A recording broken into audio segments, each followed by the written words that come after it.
नमस्कार दोस्तों, inspiring career channel में आपका स्वागत है। इस चैनल पर यूपी ट्रिपल एससी सहायक लेखाकार के जो सिलेबस है उस पर जो है वीडियो कोर्सेज दिए जा रहे हैं। उसी क्रम में आज एक नया चैप्टर आपको देखने को मिलेगा। निश्चित है कि ये चैप्टर भी आपके सिलेबस में शामिल होगा ही, भले ही अभी सिलेबस नहीं जारी किया गया है।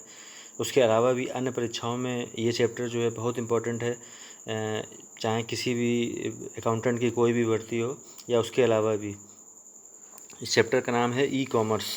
इसमें जो है बहुत ज़्यादा चीज़ें तो नहीं पढ़नी है आपको, बहुत बेसिक टच आता है इस चैप्टर का। तो उसमें जो जो चीज़ें इंपॉर्टेंट बन सकती हैं उनके विषय में आज आपको बताएंगे, और साथ ही में उसके एमसीक्यू क्वेश्चन भी कुछ करा दिए जाएंगे। तो इसमें जो है जो सबसे ज़्यादा इम्पॉर्टेंट चीज़ है वो ये है कि बहुत सारे बैंकिंग टर्म्स हैं जिनके फुल फॉर्म पूछे जाते हैं। तो सबसे पहले उनके विषय में बात करेंगे। तो उस क्रम में सबसे पहले आता है आरटीजीएस। देखिए, आरटीजीएस या फिर एनईएफटी हो, इन दोनों का काम अगर जो देखा जाए तो दोनों का वर्क एक ही है, वो है फ़ंड ट्रांसफ़र। वो क्या है? Fund transfer. लेकिन इन दोनों में फ़ंड ट्रांसफ़र जो होता है, वो जो फ़ंड ट्रांसफ़र का जो मेथड है थोड़ा सा अलग है। वो थोड़ा सा अलग किस तरह का है कि जब आरटीजीएस होता है तो वो पेमेंट जो होता है वो रियल टाइम पर हो जाता है। जब एनईएफटी होता है तो थोड़ा सा अतिरिक्त समय लगता है। तो इन दोनों में थोड़ा सा ये डिफरेंस है। इसके अलावा भी एक डिफरेंस ये है कि जो आरटीजीएस होगा उसका जो अमाउंट होगा, मिनिमम अमाउंट होगा आरटीजीएस में, वो हमेशा 2 लाख रुपए होगा। 2 लाख से अधिक की सीमा नहीं निर्धारित है, लेकिन मिनिमम जो फ़ंड ट्रांसफ़र होगा वो कितना होगा? 2 लाख होगा। और जो आपका एनईएफटी जिसको निफ्ट बोलते हैं, ये इसमें जो फ़ंड ट्रांसफ़र होगा इसमें जो है 2 लाख तक का अमाउंट ट्रांसफ़र होगा। जो ही वैल्यू आपकी 2 लाख या उससे ऊपर हुई, तुरंत ही वो एनईएफटी की जगह किस फॉर्म में किया जाएगा? आरटीजीएस के फॉर्म में किया जाएगा। यहाँ पर आरटीजीएस का फुल फॉर्म क्या होगा? Real time gross settlement. इसमें फुल फॉर्म से ही आपको समझ में आ रहा होगा कि आपका रियल टाइम में सेटलमेंट किया जा रहा है। और एनईएफटी क्या है? National electronic fund transfer. इसमें भी फ़ंड ट्रांसफ़र होता है, बशर्ते थोड़ा सा अतिरिक्त समय देखने को मिलता है। इसमें दोनों ही, चाहे आरटीजीएस की बात की जाए, एनईएफटी की बात की जाए, इसमें जो है एक बैंक से दूसरे बैंक में, एक खाते से दूसरे खाते में, इसमें सभी तरह की सुविधाएं देश के भीतर फ़ंड ट्रांसफ़र की मिलती हैं। इसमें ये ध्यान रखिएगा कि ये देश के भीतर फ़ंड ट्रांसफ़र की सुविधा है, चाहे आरटीजीएस हो या फिर एनईएफटी हो। इसके बाद में जो हमारा अगला टर्म है वो है आईएफएससी और एमआईसीआर। देखिए, ये जो आईएफएससी और एमआईसीआर हैं, ये दोनों भी बैंकिंग टर्म ही हैं। ठीक है, बैंकिंग टर्म ही हैं। जैसे आप कभी एनईएफटी करेंगे या आरटीजीएस करेंगे तो आपको एक फॉर्म भरते समय आईएफएससी कोड डालना पड़ेगा। उस आईएफएससी कोड में, आईएफएससी का फुल फॉर्म क्या होता है? Indian financial system code. क्या फुल फॉर्म होता है? Indian financial system code. ये इसका क्या है? फुल फॉर्म है। ये होता क्या है? ये जो है एक यूनिक कोड होता है प्रत्येक ब्रांच के लिए, कि अगर जो किसी लोगों के साथ में कोई एक बैंक चल रहा है, मान लीजिए स्टेट बैंक की एक जो है बैंक है, इस बैंक की कोई एक ब्रांच है, तो उस पर्टिकुलर ब्रांच का एक अलग आईएफएससी कोड होगा। इसी तरह से किसी दूसरी स्पॉन्सर बैंक की कोई एक ब्रांच है, बैंक ऑफ इंडिया है, तो उसकी अगर जो कोई एक ब्रांच है तो उस ब्रांच का भी एक पर्टिकुलर स्पेसिफिक आईएफएससी कोड होगा। आईएफएससी कोड दो ब्रांचेस के कभी भी सेम नहीं हो सकते हैं, ये ध्यान रखिएगा। दूसरी बात ये है कि जो आईएफएससी कोड होता है ये कुल मिलाकर के कितने डिजिट का होता है? 11 डिजिट का होता है। कितने डिजिट का होता है? 11 डिजिट का। ठीक है, 11 डिजिट का कोड होता है। इसमें जो है अल्फ़ा न्यूमेरिक कोड होगा। कैसा कोड होगा? अल्फ़ा न्यूमेरिक कोड होगा। इस तरह के कोई भी प्रश्न पूछे जा सकते हैं। ठीक है, इसलिए इसके लिए थोड़ा सा अवेयर रहिएगा।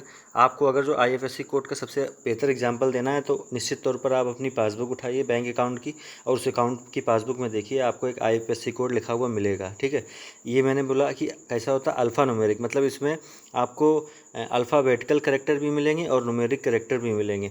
एग्जांपल के लिए अगर जो स्टेट बैंक का आईएफएससी कोड देखेंगे तो वो कुछ इस तरह से लिखा होगा कि SBIN, इसके बाद 00 या कोई डिजिट, ठीक है, वगैरह वगैरह। ठीक है ना, ऐसे ऐसे करके इस तरह का कोड होगा। ठीक, और मान लीजिए किसी दूसरी बैंक का, बैंक ऑफ इंडिया का है, तो इस तरह का लिखा होगा BKID, इसके बाद में न्यूमेरिक डिजिट होंगी। ठीक है ना, इस तरह से।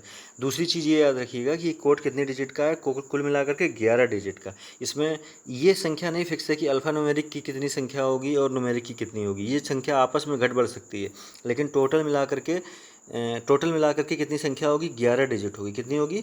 11 डिजिट होगी। ठीक, इतनी बात याद रखिएगा। इसके बाद में जो अगला टर्म है हमारा, वो क्या है उसको देखते हैं।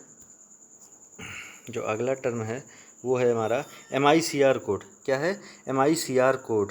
MICR code. इस MICR कोड का क्या टर्म है, इसको समझिए। ये जो MICR कोड है ये क्या होता है, ये भी थोड़ा सा समझने वाला प्रश्न है यहाँ पर। MICR कोड देखिए, आप ने कभी अगर जो अपनी चेकबुक देखी होगी, उस चेकबुक की कभी एक चेक देखी होगी, तो उस चेक को कभी जिस तरह से आप नोट, आपका असली नोट है कि नहीं है, फेक करेंसी तो नहीं है ना, जब ये देखने के लिए नोट को आप लाइट के सामने ऊपर की तरफ उठाते हैं तो देखते हैं उसमें कुछ ना कुछ बारीक रेखाएं दिखती हैं, कुछ ना कुछ ऐसे सिंबल होते हैं जिससे आप ये जस्टिफाई कर पाते हैं कि नोट असली है कि नहीं है। ठीक उसी तरह से जब आप कभी अपनी चेकबुक से एक चेक की लीफ निकालेंगे, उसको भी देखेंगे, तो आपको कुछ कोड लिखे हुए उस पर दिखाई पड़ेंगे। ठीक है, वो बैंकिंग टर्म के कोड होते हैं। ठीक है, और जो बैंक के एम्प्लॉय होते हैं उससे वो जस्टिफाई कर पाते हैं कि आपने जो चेक बैंक को दी है वो चेक उचित चेक है कि नहीं है। ठीक है, ये चीज़ उसमें चेक करी जाती है कि चेक आपकी वैलिड है या नहीं है। उसके लिए आप शायद कभी बैंक में देखा भी होगा कि वो चेक को इस तरह से नहीं देखते हैं जैसे कॉमन आदमी देखता है उठा करके, वो एक मशीन के सामने जाते हैं, उसमें ब्लू रेज निकल रही होती हैं, उसके सामने से करते हैं। तो ये क्या होता है, ये जो वहाँ पर कोड चेक कर रहे होते हैं उस कोड को क्या बोलते हैं, MICR कोड। इसका नाम क्या होता है, फुल फॉर्म क्या होता है, मैग्नेटिक इंक कैरेक्टर रिकॉग्नाइजेशन। ठीक है, इसके बाद में जो हमारा अगला टर्म है उसकी तरफ आते हैं। बैंकिंग टर्म ये भी है, इसका नाम क्या है, NPCI। ठीक है, इसका फुल फॉर्म क्या है, national payment corporation of India. देखिए ये जो है भारत के भीतर कोई भी प्राइवेट कंपनी हो या सेमी प्राइवेट हो, गवर्नमेंट कंपनी हो, इनके बीच में जितने भी पेमेंट ट्रांसफ़र होंगे, उनको कौन मैनेज करेगा, national payment corporation of India. ठीक है, कई दफ़ा इसका फुल फॉर्म पूछा गया, ध्यान रखिएगा। ठीक है, अब इसके बाद में UPI भी हम बताते हैं। उससे पहले एक टर्म और समझ लीजिए, IMPS। ये क्या, इमीडिएट पेमेंट सिस्टम। ठीक है, ये IMPS क्या, इमीडिएट पेमेंट सिस्टम। ये जो NPCI है ये जो है इसी टर्म के अंतर्गत कार्य करती है। ठीक है, किसके अंतर्गत, इमीडिएट पेमेंट सिस्टम के अंतर्गत। ठीक, इमीडिएट पेमेंट सिस्टम के अंतर्गत। तो ये मेरे कहने का तात्पर्य ये है कि आपकी NPCI और IMPS दोनों एक दूसरे से कनेक्टेड हैं। ठीक है, IMPS का फुल फॉर्म क्या है, इमीडिएट पेमेंट सिस्टम, और NPCI क्या है, national payment corporation of India. ये जो है एक संस्था है जो भारत के भीतर सभी कंपनियों के पेमेंट के लिए जिम्मेवार हो सकती है। ठीक, इसके बाद में अगला जो टर्म आता है ये आता है UPI। ये आपने डेली लाइफ में खुद ये वर्ड खूब सुना होगा, क्या अक्सर करके सुनते होंगे कि UPI पेमेंट कर दीजिए, UPI पेमेंट कर दीजिए। उसके लिए आपको एक UPI कोड दिया जाता है जो 4 डिजिट या 6 डिजिट का हो सकता है। ठीक है, अक्सर करके आपने देखा होगा कि गूगल पे से फ़ंड ट्रांसफ़र करते हैं या फ़ोन पे से फ़ंड ट्रांसफ़र करते हैं या अन्य किसी भी पेमेंट ऐप से ट्रांसफ़र करते हैं, तो उसके लिए एक UPI कोड की ज़रूरत होती है। तो वहाँ पर जो UPI टर्म है, ठीक है, उसको क्या बोलते हैं, यूनिफाइड पेमेंट इंटरफेस। क्या बोलते हैं, यूनिफाइड पेमेंट इंटरफेस। ठीक है, अभी एक टर्म आपको और यहाँ पर बता रहे हैं, वो इसमें हम लिखना भूल गए हैं तो उसको हम लिख करके बता दे रहे हैं। वो होता है QR कोड। आपने सुना होगा QR कोड। ठीक है, ये जो QR कोड होता है, इस QR कोड की भी फुल फॉर्म पूछ सकता है। क्या, QR कोड की, इसकी फुल फॉर्म क्या होती है, क्विक रिस्पांस कोड। क्या होती है, क्विक रिस्पांस कोड। ये भी कई कई दफ़ा पूछा गया है, क्विक रिस्पांस कोड। ये ज़्यादा पेन इस पर चल नहीं रहा, उसको उस हिसाब से समझिएगा, क्विक रिस्पांस कोड। ठीक, तो एक तरीके से हमारा UPI भी हो गया, QR कोड भी हो गया, NPCI भी हो गया, और क्या हो गया, IMPS भी हो गया है। ठीक है, इसके बाद में जो अगला टर्म है वो है स्विफ्ट। देखिए ये जो स्विफ्ट है इसके विषय में थोड़ा सा बेसिक जानना। पहले इसका फुल फॉर्म बोलते हैं, society for world wide interbank financial telecommunication. देखिए इसमें भी जो है फ़ंड का ही ट्रांसफ़र होता है। जिस तरह से RTGS और NEFT पढ़ रहे थे ना, बस इसमें भी उसी तरह से फ़ंड का ट्रांसफ़र होता है। बस NEFT और RTGS से इसमें डिफरेंस क्या है, इसमें आपको जब वर्ल्ड लेवल पर फ़ंड ट्रांसफ़र करना है, आपका जो बिज़नेस है वो कैसा है, वर्ल्ड लेवल का है। ठीक है, भारत से बाहर भी आप व्यापार करते हैं, तो आपको जो पेमेंट की सुविधा मिलती है वो कौन सी पेमेंट की सुविधा मिलती है, स्विफ्ट। उसको किस नाम से जानते हैं, स्विफ्ट। आज से 1 साल पहले ये स्विफ्ट बहुत चर्चा में रहा था। उसके लिए आप जानते हैं कि जब रूस यूक्रेन युद्ध शुरू हुआ था तो रूस को इस पेमेंट सिस्टम से बाहर कर दिया गया था, क्योंकि ये स्विफ्ट पेमेंट सिस्टम अमेरिकन है। ठीक है, तो इस वजह से उस टाइम पर फिर हालांकि रूस ने अपना एक अलग पेमेंट सिस्टम जनरेट कर लिया, वो अलग राजनीतिक विषय है।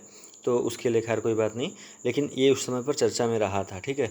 और एक आध एग्ज़ाम में उस समय पर भी आया था, तो निश्चित है कि दोबारा हो सकता है देखने को मिल जाए, क्योंकि फुल फॉर्म थोड़ा सा टेक्निकल है। क्या है, एक बार फिर से बोल देंगे, society for world wide interbank financial telecommunication. इसके बाद में जो अगला टर्म है हमारा, वो टर्म क्या है, नो योर कस्टमर, KYC। आपने अक्सर करके बैंक में एक टर्म सुना होगा, नो योर कस्टमर।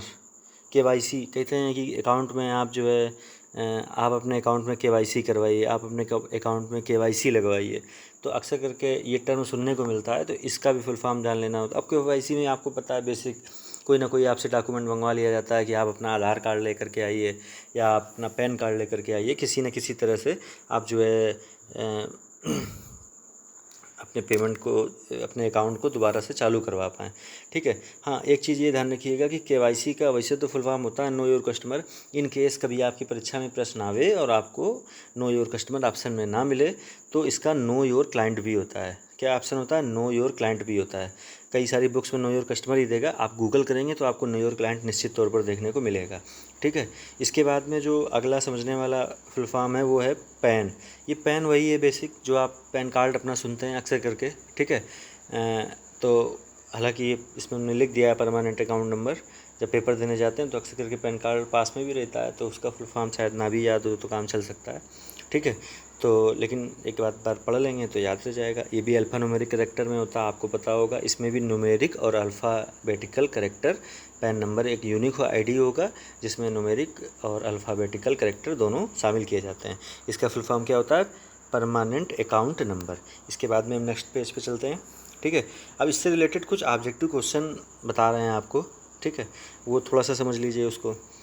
पहला क्वेश्चन दिया हुआ है, which fund transfer system involve transfer of money from one bank to another bank on a real time basis.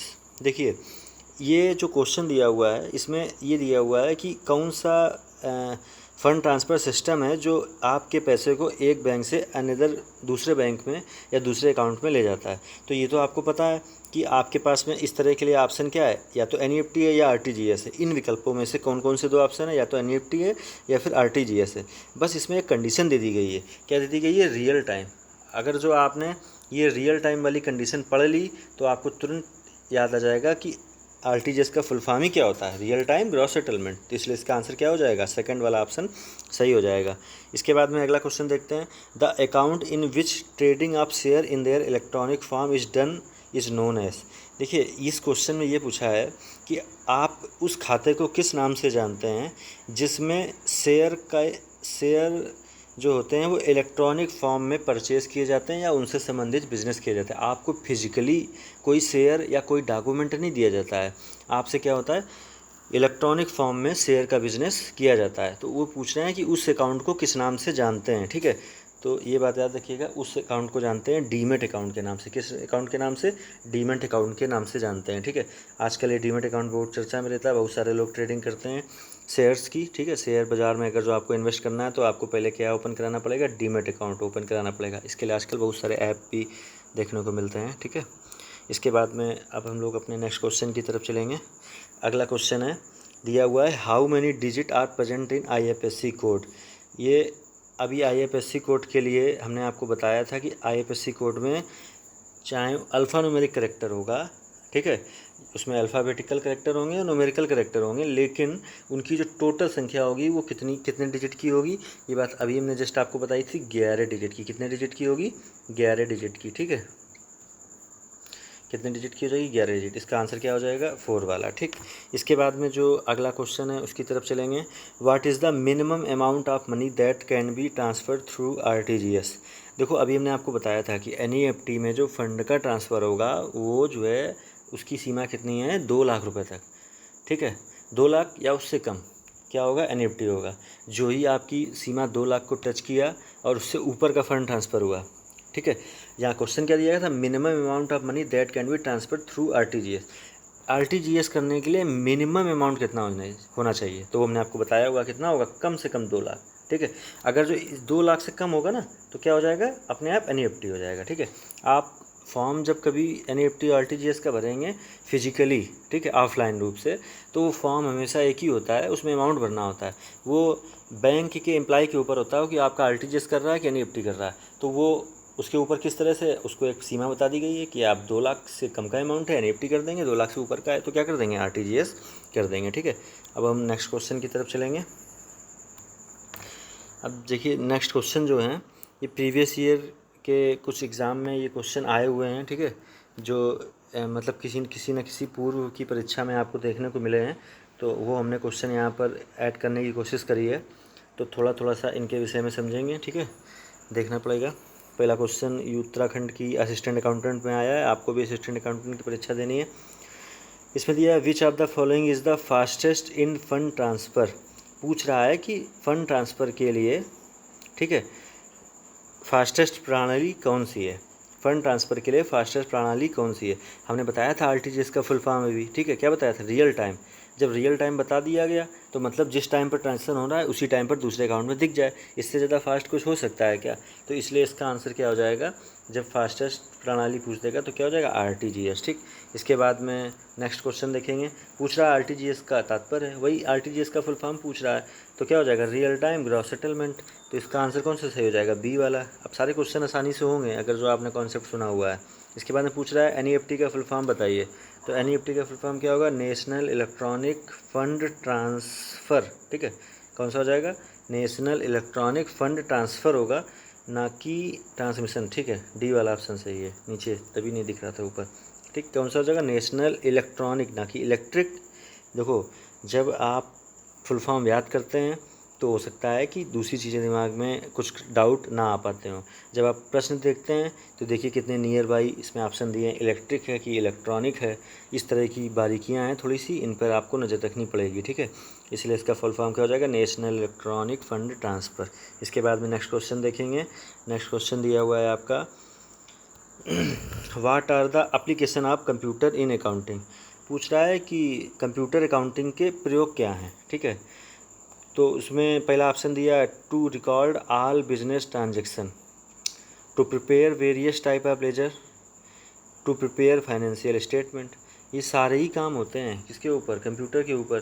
तो ऑप्शन कौन सा सही हो जाएगा, ऑल ऑफ दिस वाला। इसके बाद में नेक्स्ट क्वेश्चन देखेंगे।